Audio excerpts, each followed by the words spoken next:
Hi, George. There's something I want to talk to you about. Huh? Oh, what do you want, Cassandra? I'm kind of busy right now. I'm still working overtime. Oh, overtime, huh? Was making out with a woman at a love hotel part of your job again? What? You just left the hotel with a woman right now, right? What are you talking about? I'm still at the office. Okay then. Turn around right now.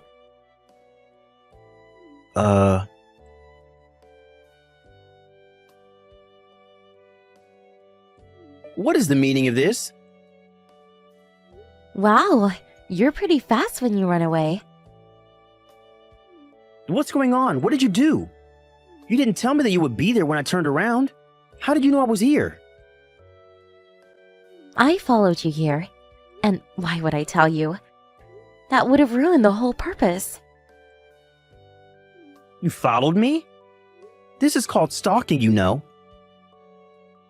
Well, the goal was to find out if you're cheating on me or not. What do you mean cheating? I was only going over stuff from work with Jennifer. You were talking about work. At a love hotel? Come on, I'm not that dumb. Yes, I was. There's nothing strange or suspicious about it. I was trying out a new method of marketing, you see. There's no such method of marketing. It's a marketing method I came up with. Huh? You know how I'm going to inherit my father's company, right? I thought that we should incorporate such new methods of marketing into the company, you know? You must be an idiot to think I would believe what you're saying. What? Did you create a report on the effects and results of making out with a woman who's not your fiancé at a love hotel? Using the company's products or something? Doesn't your father's company make appliances for office work? Did you tell your father, the CEO of the company, and your mother, the head of research and development, about this new marketing method of yours? Shit.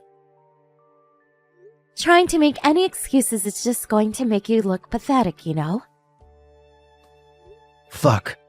Fine, I admit it. I prefer Jennifer over you. You mean the woman you were with just now, right? Isn't she a new employee? Yep. Now's the perfect timing, so I'll tell you. I found a woman that's better than you, so let's get divorced. I was only going to marry you in the first place because my parents recommended you to me. I was never that enthusiastic about it. Jennifer was the one who noticed how I was suffering and made me feel better. This isn't just me cheating on you. This is true love. Let's get divorced. Actually, no. I'm canceling the marriage right now. As of this moment, we're no longer together. What? Are you sure this is what you want? Yep. My body and my soul both now belong to Jennifer. Ah, I see. Thanks for breaking up with me. What? What do you mean, thanks? Yep, I was worried a bit as to what to do if you refused to cancel the marriage. What? Why would I refuse to cancel the marriage? Anyways, I'm glad you were so enthusiastic at canceling our marriage. I've already done a lot of preparation and am planning on hiring a lawyer to take care of things. What? A lawyer? We were engaged after all, which means that to cancel the engagement, there's a lot of stuff we need to do. You know this, right? As soon as everything's ready, I'll contact you about the alimony for the marriage cancellation and about the cancellation fees for the wedding venue. There are a lot of things that need to be done, so I'm going to need to ask you for your cooperation. We need to talk about the business consequences that will come out of a marriage cancellation as well. What? What do you mean business consequences? Don't we just break up and that's it? Why does it seem like this is going to be a huge hassle?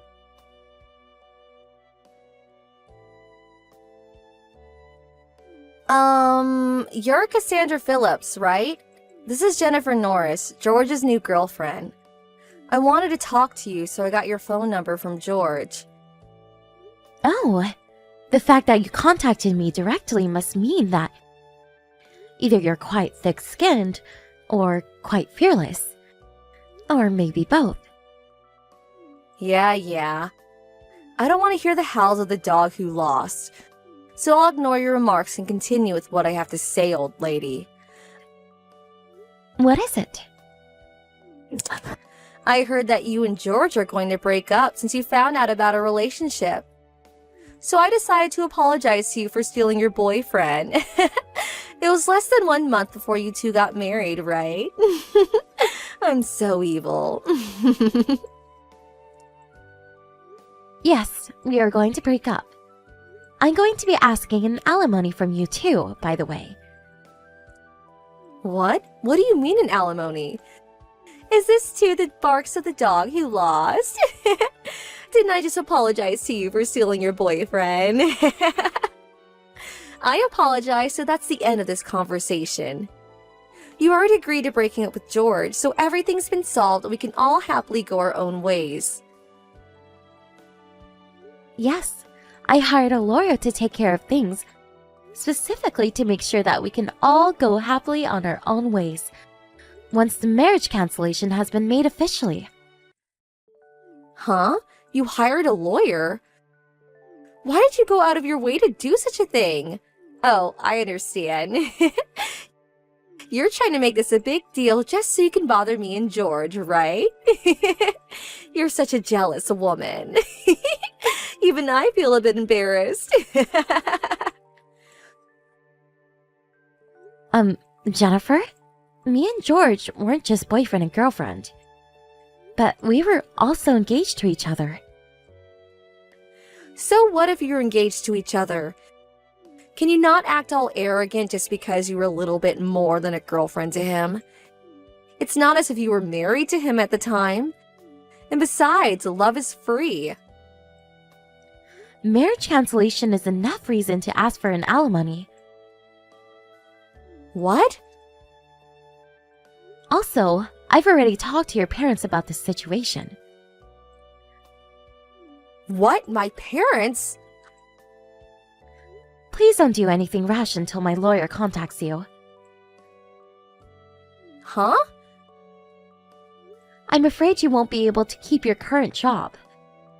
I suggest you prepare yourself emotionally, starting from now. Is it the case that this is going to be a much bigger hassle than I thought it was going to be?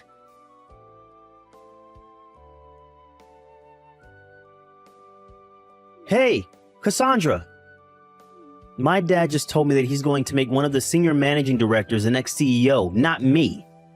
Did you have anything to do with this?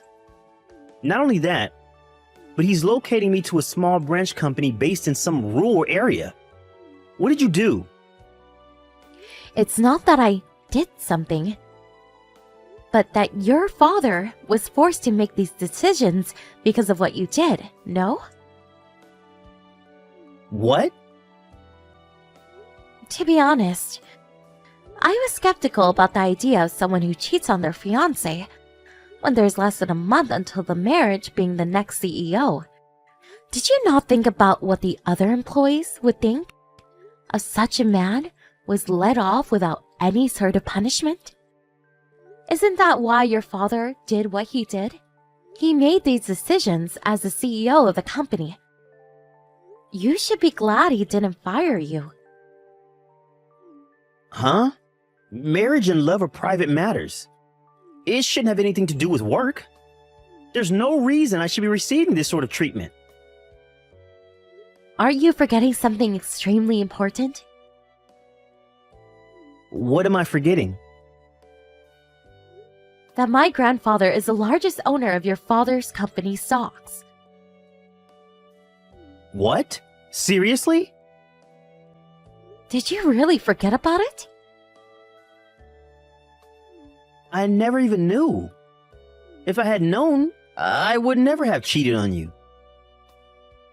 I at least remember that it came up during conversation when your parents introduced me to you. You've got to be kidding me. That's not why what you did was the problem, though. Ugh, I give up.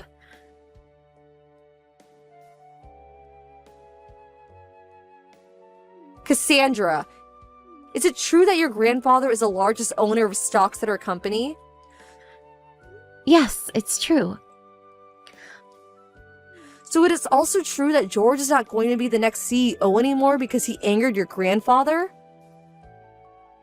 While it's true that my grandfather is furious at George for betraying me, it's more that he didn't think that someone who would cheat on his fiancée a month before the wedding was fit to be the next CEO of the company. He asked for George's father's advice, the CEO of the company, as to what he thought. As the largest stockholder of the company, and not as my grandfather, apparently the CEO had the exact same opinion. That's when it was decided that he would no longer be the next CEO. Seriously? And to think that I was going to be the wife of a CEO. Damn it! That means that there was no point in me stealing him from you. I knew it. So that's what you were really after, huh? Yes, and that's what you're after too, right? That's the only reason why you would immediately think of asking me for an alimony as soon as you found out the marriage was going to be canceled.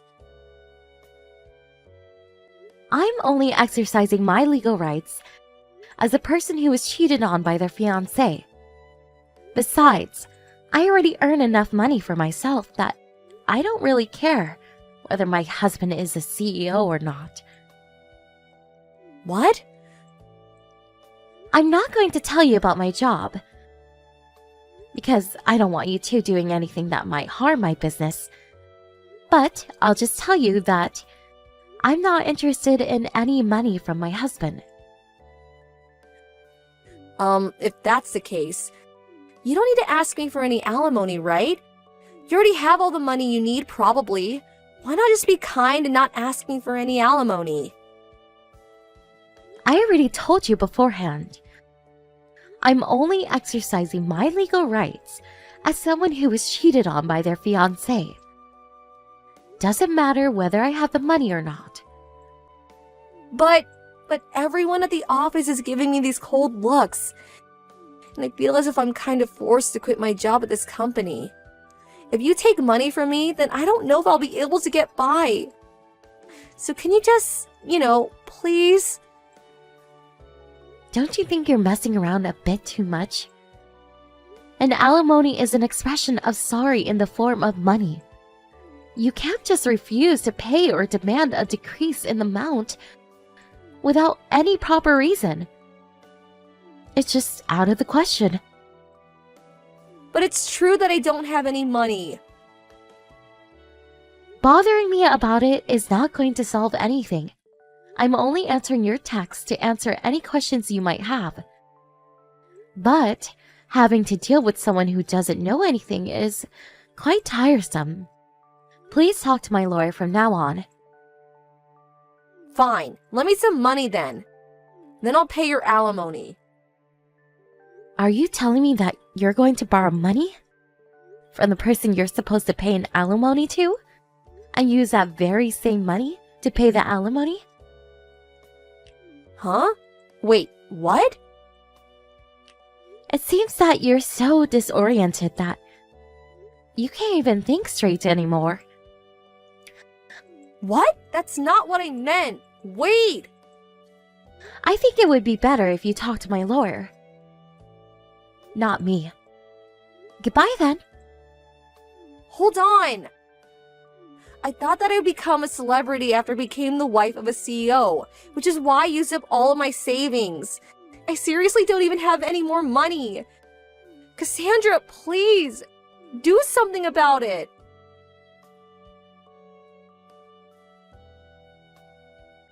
I I blocked her after that conversation and left everything to the lawyer I had hired. I asked the two of them to pay an alimony up front and also made George pay the cancellation fees for the wedding. With that, I put an end to this whole marriage cancellation business. Apparently, the two cheaters were forced to take on debt because of this, and then two of them moved to a tiny broken down apartment that was basically a ruin to save money. But their love, either it was never there or it went cold. As soon as they see each other's faces, they immediately start insulting each other. The psychological effects of constantly living in an irritated environment is taking effects on the multiple part-time jobs they're taking as well, it seems. They keep on making mistakes, and the two of them were eventually fired. They no longer had no means to make a living anymore in their hometown and left for someplace else.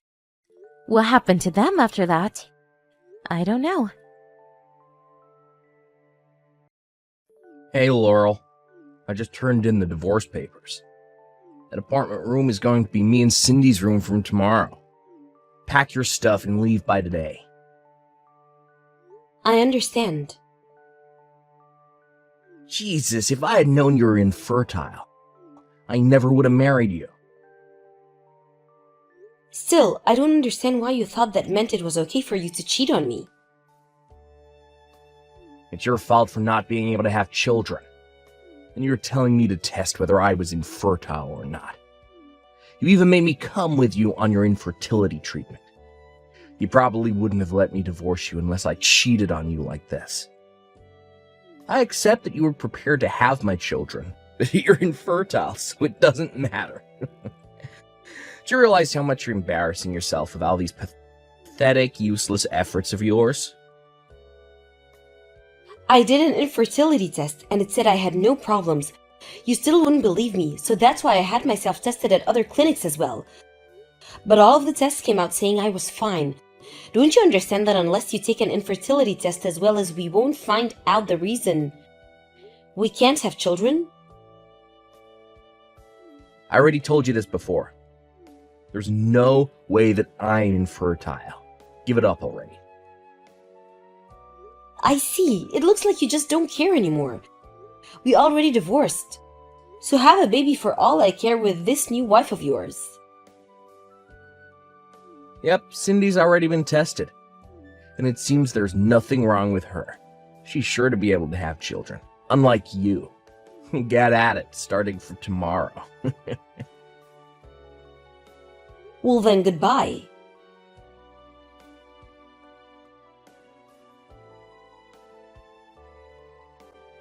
Hey, Laurel. Long time no see. It's been 3 years, right? Huh? Oh, I must have forgot to block you. Bye. Hold on, you're at the obstetrics and gynecology clinic, right? Huh? This morning, today. My wife Cindy has been pregnant for 4 months, and we frequently go to that clinic. Just as we were going home after paying the bills, you came into the clinic. Oh, really? I didn't notice at all. Anyways, what's an infertile woman like you doing at such a place?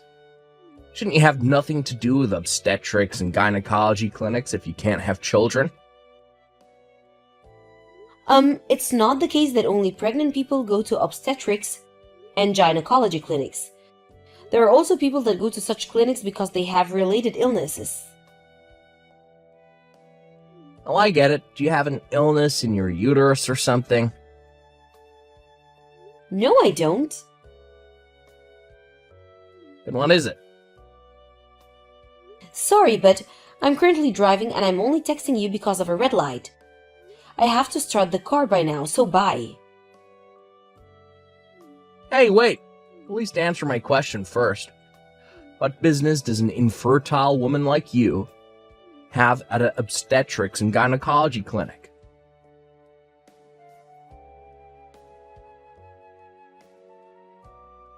Hi. We saw each other again this morning, huh? Huh? We passed each other by at the clinic entrance, remember? You were there again? I didn't notice.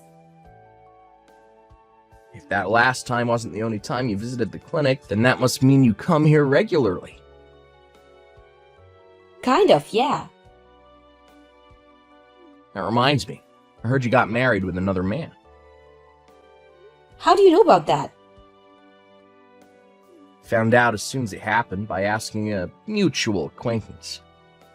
You trying to treat your infertility or something? There's no use going to obstetrics and gynecology clinic if you can't have children, you know. Even if you weren't infertile. You're almost too old to have a child anyways. You're just wasting your money. I already had a baby. What? I found out as soon as I married my new husband. I went to the clinic the first time you passed me by to have my 1-month-old daughter checked up.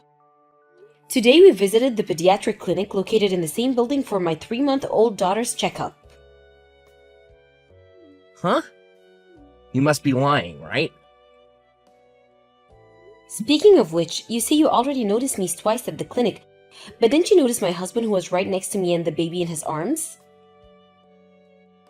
What? My husband usually carries our daughter when the three of us go out. It was like that when we went to the clinic as well. But still, one would think that you would make a connection between me and the people standing right next to me. Is what you're saying true? That's the baby's not your husband's child from his previous marriage or something, right? Or maybe an adopted child. Nope, I'm pretty sure I gave birth to her. Then why didn't you get pregnant when I was with you? Why don't you think for yourself on that matter? All I can say is that I'm not infertile. You just didn't believe what I told you so many times before you got divorced. There's no way. This sounds ridiculous. But don't you think that me actually getting pregnant and having a baby is proof that I'm not infertile?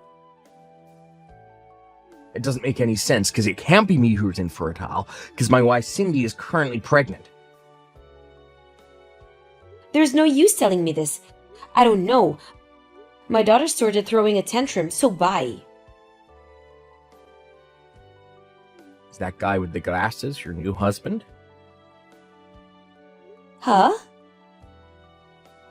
So he was carrying a baby. What you're saying was true.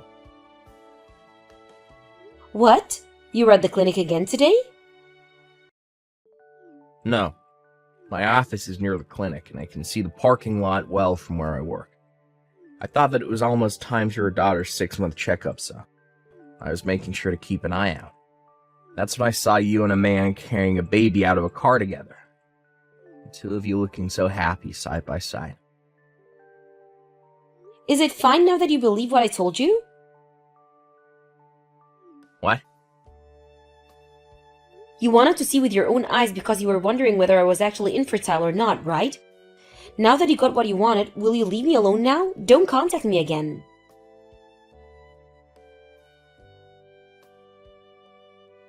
Laurel, I got divorced. What? To tell you the truth, I thought about what you said and got an infertility test. I also had a DNA test with the baby Cindy gave birth to. Turns out that I have an illness that makes me infertile unless it's treated. And that the baby Cindy gave birth to was not my child. I found out who the other guy was and made the two pay an alimony. Is that so? So, Laurel, you can get remarried if you want. Huh? Hold on a minute. Why are you saying that as if I wanted to remarry you? But this and that happened between us, but still we have conversations by text, which is why I'm certain that even after all these years, you still can't forget me. What? Stop joking around. You're creeping me out. No need to get all mad. I think it would be best for you if you were honest with me about your feelings, right? You'll marry me again, won't you? I want a child I'm related to by blood. It's already been proved that you can have children, so I'm not worried about that anymore. Let's get through this infertility treatment together. You're disgusting. Huh? Don't you realize that what you're saying is ridiculous? Yes, one of the reasons we got divorced was because for some reason you said I was infertile. But the biggest reason we got divorced was because you cheated on me, no? Why are you suddenly acting so cold? It's because I don't want anything to do with you anymore. Laurel. If it's Laurel you want, she isn't here anymore, since she went to take care of our daughter. Huh? Who are you? Sorry, I forgot to introduce myself. I'm the man Laurel married after you two got divorced, which means that I'm her husband. I'm not going to tell you my name since it might help you find out where we live, so forgive me, but I'll remain anonymous. What? I'm going to tell you this so you don't have any misunderstandings, but I'm the one who told Laurel it might be best if she didn't block you suddenly, so that we can keep an eye on you. What? I thought that it might be dangerous if we completely cut contact with you, since it seems that we've passed each other by a few times at the clinic. By the way, I was sitting next to my wife when you two were having a conversation by text. Which means that I know everything you two were talking about, I'm afraid. Seriously, and to think I was careful to text her only on weekend afternoons, since I knew she got married again. Oh, so that means that you didn't want to bother me with your texts. But I work from home, and am at home most of the time, so I can come to my wife whenever she needs my help. What? Are you serious? Sorry, I guess. Well, that's the situation. I've no intention of handing over my wife, who I love so much, to cheating scum like you. Give me Laurel. Please just give it up already. Laurel, you're reading this right. I'm begging you, remarry me. For some reason, it looks like I've gotten divorced a second time, which means that it's going to be really difficult for me to find another wife. If only you forgave me and said that you wanted to have my children, this time, for sure, I'll make you happy. And I want to be happy as well, so please. Hey, will you cut it out already? Huh? I'm not going to let you get in contact with Laurel ever again. You were still at the phone? Of course I was. There's no way I'm going to show Laurel such a disgusting piece of text. Disgusting, you said. Huh? Fine then. You know I work nearby to the clinic Laurel usually goes to. I still have plenty of chances to get in contact with Laurel. Oh, that's right. I forgot to tell you. The three of us moved. What? You moved? The new house we're having prepared has just finished. So we're going to be moving there. Which means that we're going to be changing clinics to somewhere near the new house. What did you say? There's one more thing I want to tell you. Laurel's parents have also moved. What? The people who now live at their old house are complete strangers, so don't you get any ideas. I'm telling you this so you don't try and barge into their house out of desperation and cause everyone trouble. Hold on. If that's the case, then what am I going to do from now? I'm going to be blocking, then deleting your account from Laurel's smartphone. Huh? This means that we're truly going to be rid of you. Hold on. Goodbye then.